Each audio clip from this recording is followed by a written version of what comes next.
বিয়েটা যদি সঠিকভাবে না হয়, আপনার যে সন্তান হবে সে সন্তানের পরিচয় কি হবে?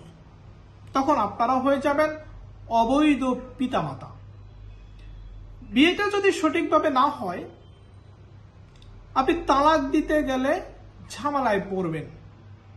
বিয়েটা যদি সঠিকভাবে না হয়, আপনি আপনার স্বামীর নামে যৌতুক নারী নির্যাতন মামলা করতে পারবেন না।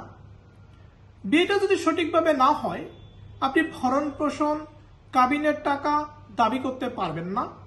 বিয়েটা যদি সঠিকভাবে না হয়, আপনি আপনার স্বামীর যে সম্পত্তি আছে সেগুলো দেখভাল বা সেগুলো পাওয়া থেকে আপনি বঞ্চিত হবেন।